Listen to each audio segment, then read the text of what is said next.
Senhor Deus, Pai, Criador dos céus e da terra, estamos aqui mais uma vez para realizar, Senhor, esse desejo dos nossos corações, que é falar da Tua Palavra, e no objetivo de estar ajudando alguém, tirando dúvidas, dando esclarecimento sobre alguns assuntos. E nesta manhã, Senhor, trazemos mais uma vez a sequência da mensagem passada, que vamos falar num outro campo, mas dando sequência à mensagem do culto passado. Assim nós te pedimos, Senhor, toda a direção, no nome do Senhor Jesus. Amém. Então, para darmos início, nós vamos começar repetindo um dos versículos da mensagem passada, que está em Colossenses 3, 23 apenas, que diz o seguinte: as quais têm, na verdade, alguma aparência de sabedoria em devoção voluntária, humildade e em disciplina do corpo, mas não são de valor algum senão para a satisfação da carne. Então, o nosso assunto hoje nós vamos usar alguns textos separados, versículos no Velho Testamento e este do Novo, mas nós vamos definir um pouco o que vem a ser esta satisfação. Ela atinge os dois lados do homem, que é o lado espiritual e o lado carnal? Com certeza sim. Porque a nossa satisfação, a nossa alegria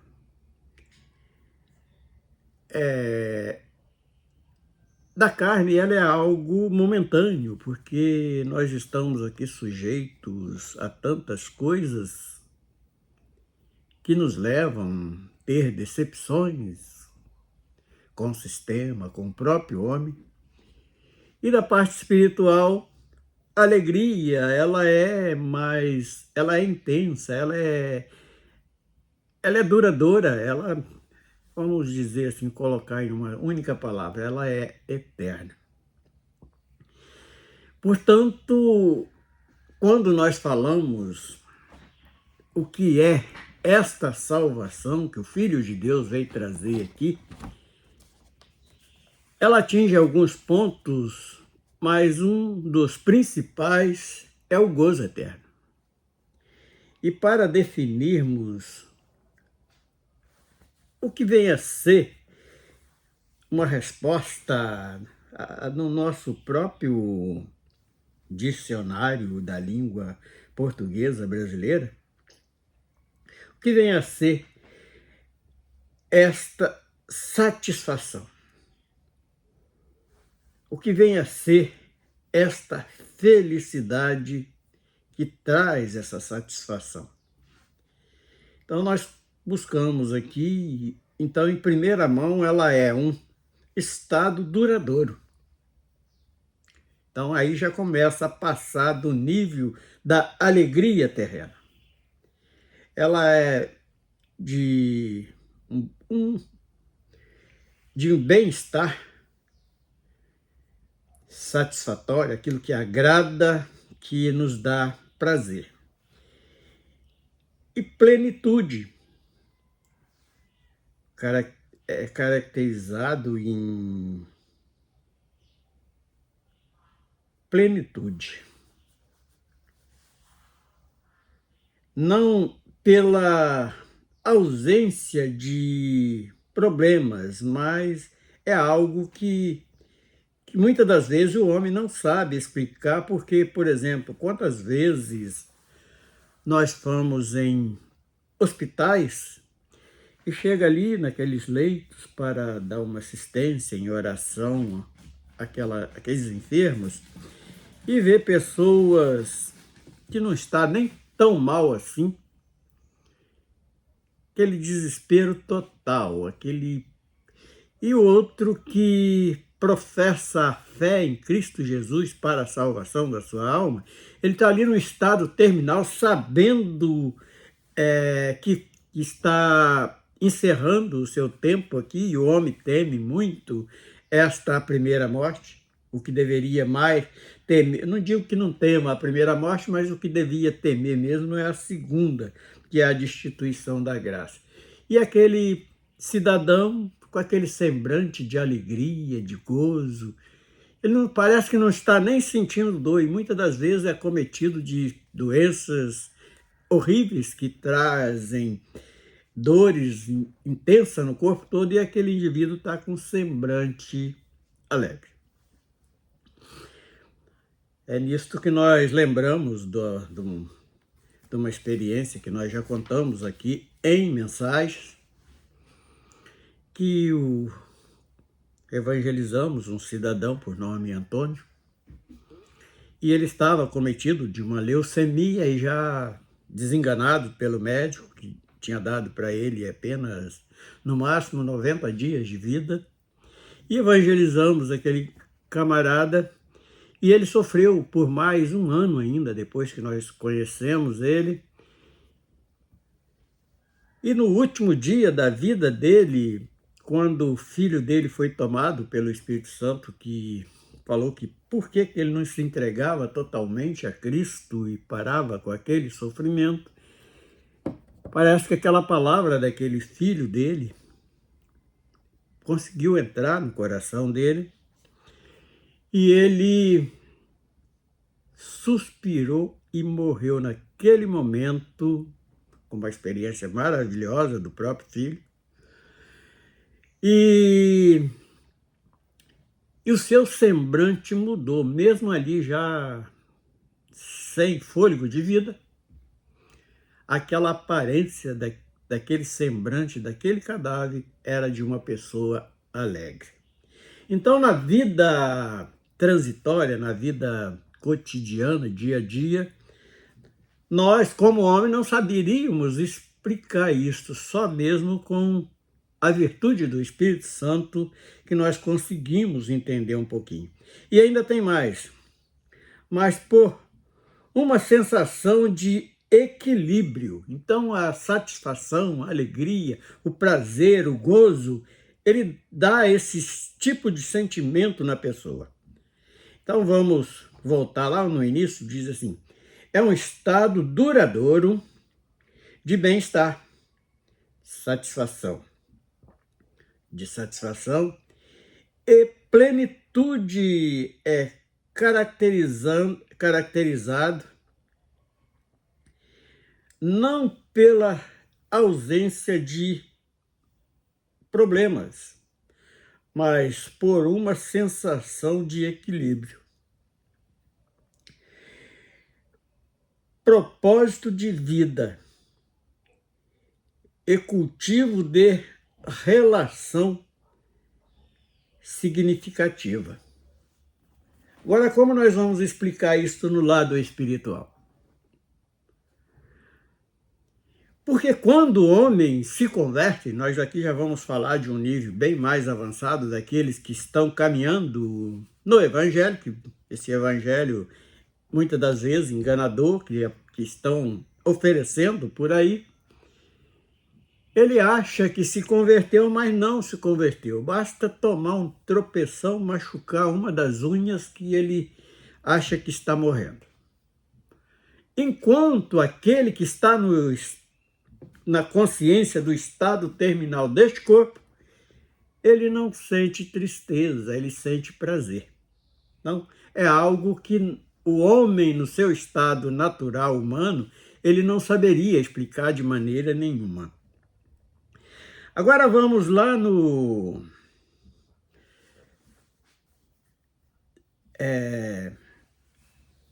buscar lá no Velho Testamento o que diz, por exemplo, em Salmos,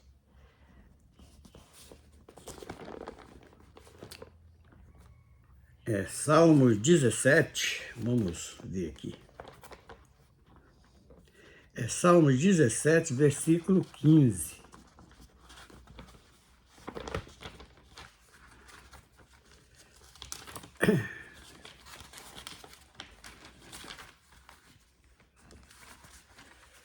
Salmos 17, verso 15, diz o seguinte: quanto a mim, isso aqui nós estamos falando do rei Davi. Quanto a mim, contemplarei a tua face na justiça, satisfazer-me-ei da tua semelhança quando acordar. Então, quando o homem está ali na sua consciência espiritual, ele pode, porque Davi ele estava foragido até da família, porque tinha vindo para ele uma cobrança do próprio Senhor, do próprio Deus, pelo pecado que ele tinha cometido, que é conhecido de todos, que ele mata o próprio amigo que ele coloca na frente do batalhão para poder morrer e ele ficar com a mulher do cara. E quando o profeta Natan fala com ele, ele estava sabendo por que estava ali, parecia um sono para ele, mas ele tinha convicção, porque ele tinha uma convicção de quem era Deus. Então ele fala exatamente isso aqui.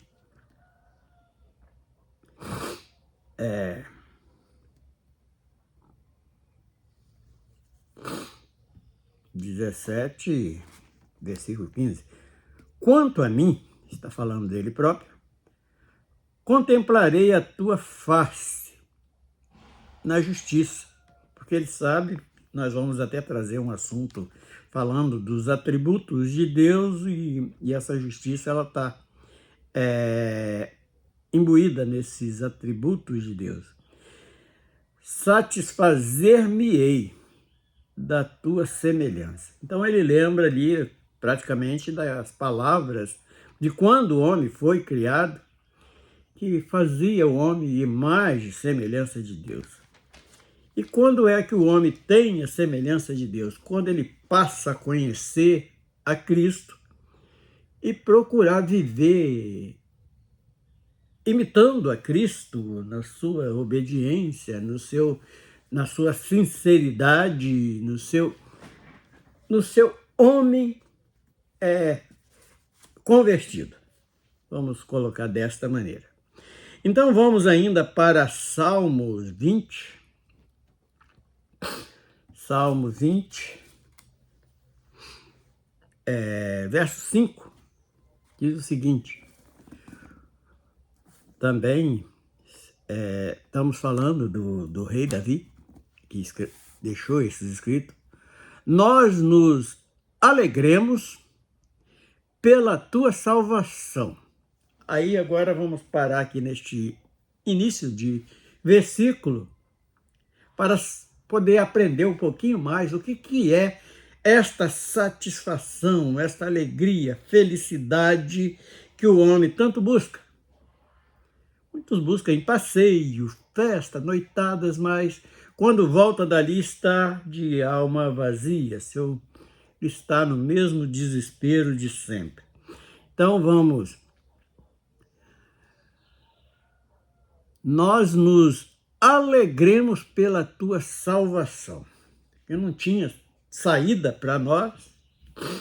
E o próprio Filho de Deus vem lá da tua glória, se faz homem, sujeito às mesmas paixões que nós, mas nos ensina que que com esforço e ajuda do Espírito Santo nós conseguimos nos livrar daquilo que nos condena, que é o pecado. Então, é algo que nos dá esta alegria, e a alegria espiritual, esta que nós estamos querendo compreender e fazer com que alguém compreenda esse tipo de alegria pela tua salvação, porque não há salvação fora de Cristo em lugar nenhum. E em nome do nosso Deus, arvoremos pendões,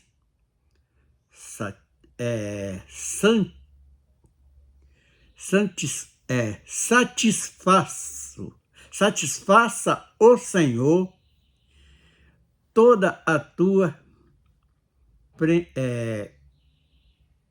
petição.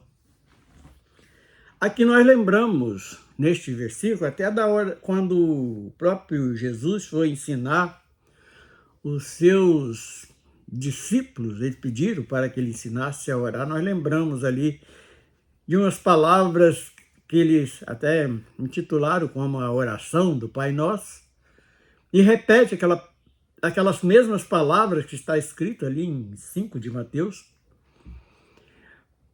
Mas nós sabemos que não é para repetir aquilo, porque a própria palavra diz que vãs repetições não vai fazer efeito diante do Senhor.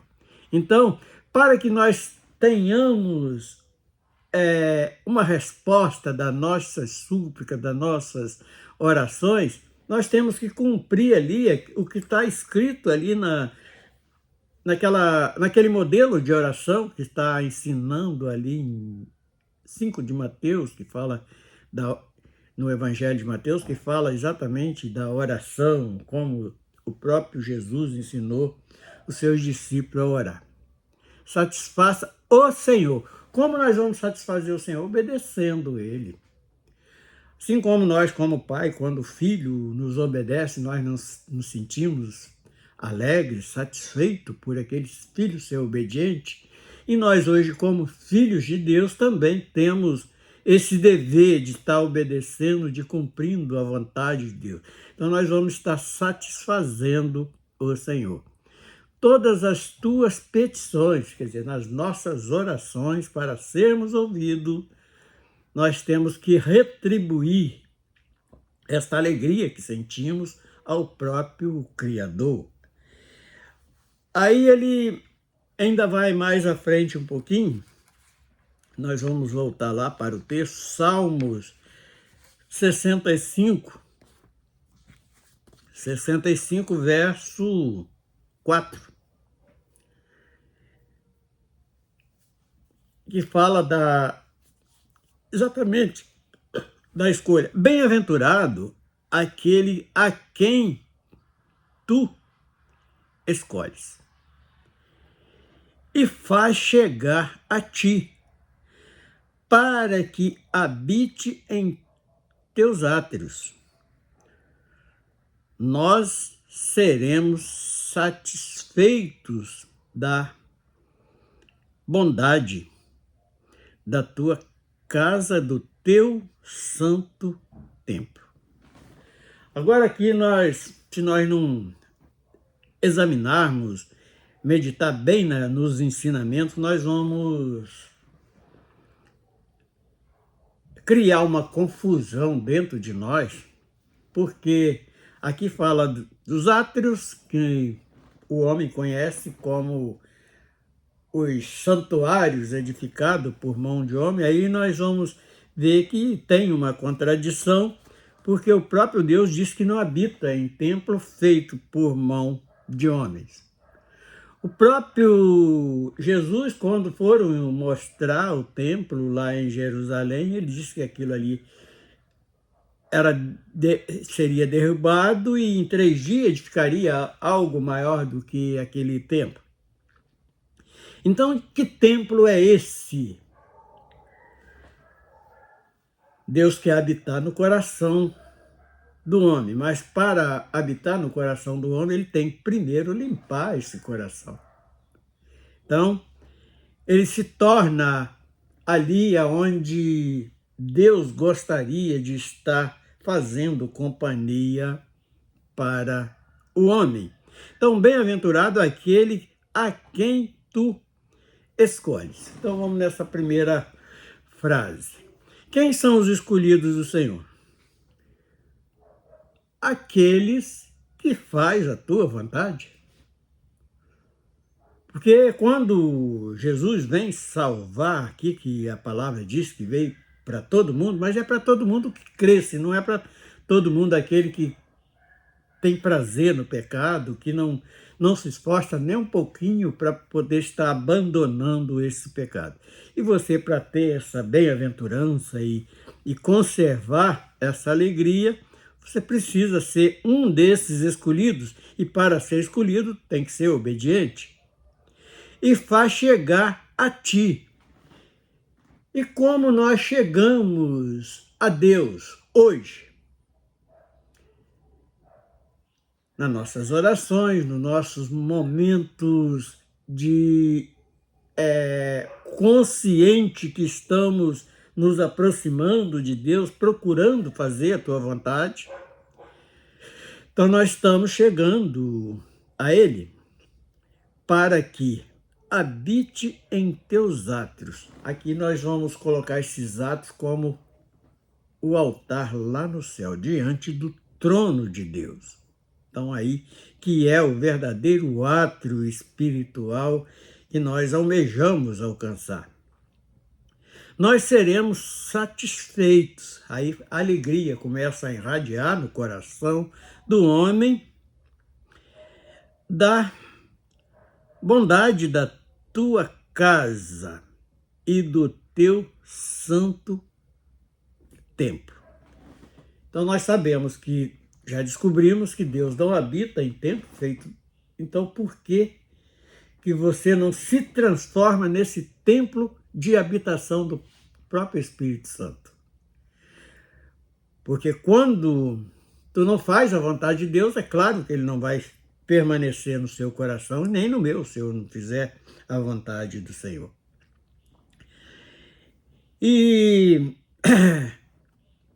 agora, voltando lá para o texto que nós demos início, que é o verso 23,